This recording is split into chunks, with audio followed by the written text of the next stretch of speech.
আসসালামু আলাইকুম। আর যাই হোক, এখন যে উপদেষ্টা পরিষদ আছে তাদের দিয়ে এই 5ই আগস্টের পরে যে গণ অভ্যুত্থানের সরকার, সেই সরকার চালানো সম্ভব না। কারণটা কি? অবশ্যই নিশ্চয়ই কোনো কারণ আছে, এমনি এমনি তো আর বলি নাই। দেখেন, আমি একদম বেসিক জিনিস থেকে যাই।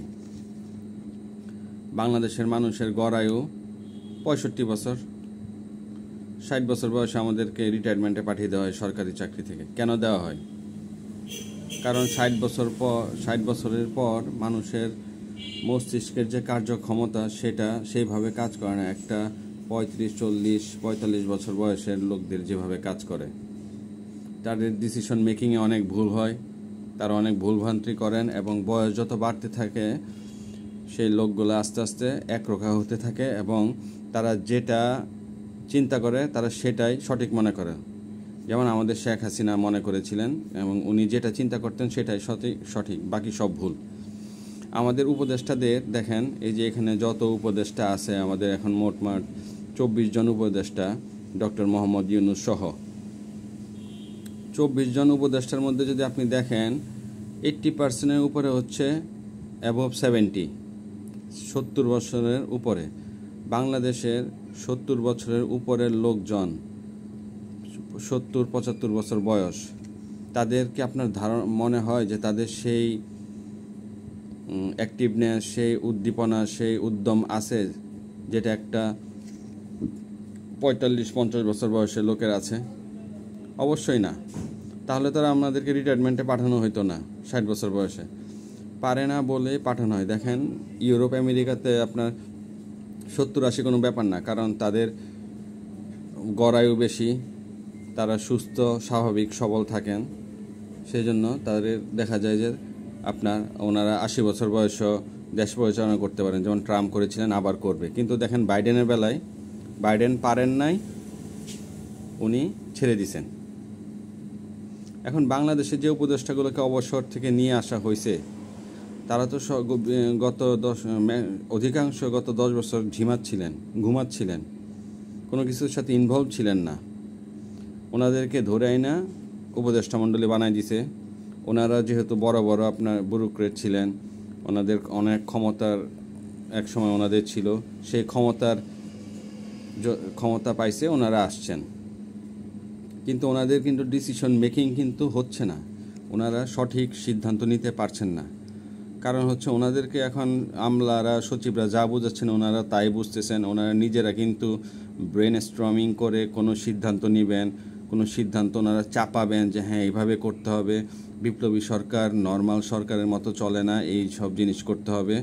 বিপ্লবী সরকার নিয়ে অবশ্য লোকজন খুব এখন লাফালাফি করতেছে, কেন বিপ্লবী সরকার গঠন করা হলো না। বিপ্লবী সরকার গঠন করা হয় নাই।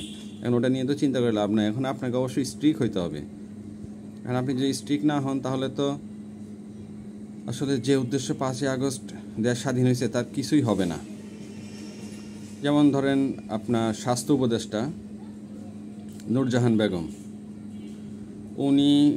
উনি উপদেষ্টা কেন হয়েছেন? উনি উপদেষ্টা হয়েছেন হচ্ছে ডক্টর মোহাম্মদ ইউনূসের কল্যাণে।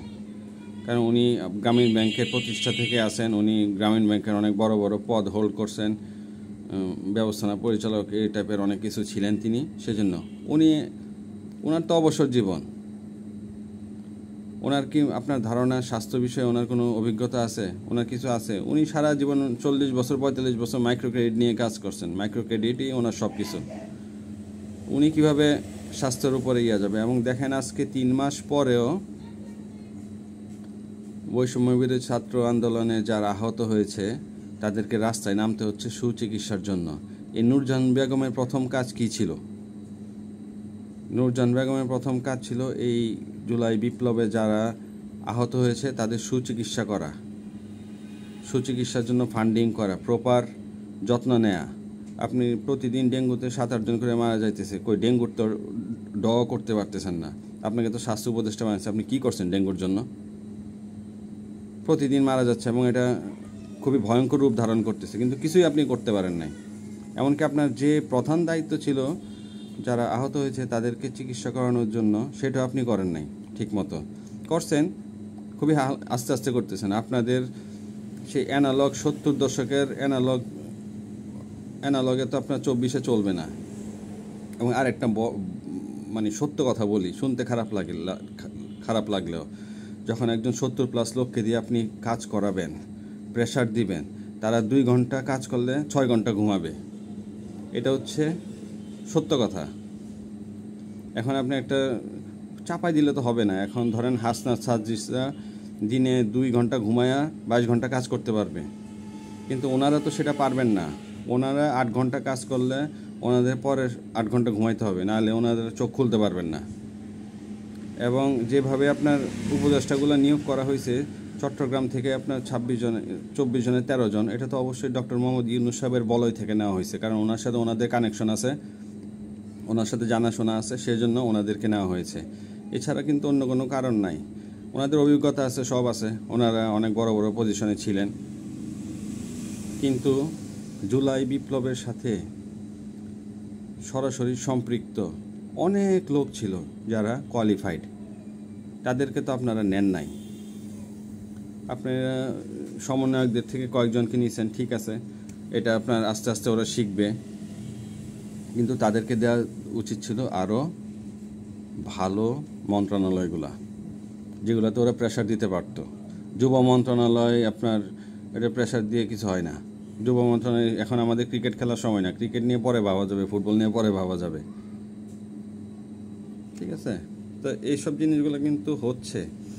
এবং আরেকটা জিনিস হচ্ছে, ধরেন এই অন্তর্বর্তীকালীন সরকার যদি ব্যর্থ হয়, ওনাদের তো কিচ্ছু হবে না, সমস্যায় পড়বে 2-4 জন। আসিফ নজরুল পড়তে পারেন, তারপর আপনার রিজওয়ানা হাসান বেলার উনি পড়তে পারেন, আর যারা সমন্বয়ক 3 জন আছে তারা পড়বেন, আর হচ্ছে বাকি যে সমন্বয়কগুলো আছে তারা এখানে সমস্যায় পড়তে পারেন। এছাড়া কিন্তু বাকি কোনো সমন্বয়কের কোনো উপদেষ্টার কোনো কিছুই হবে না।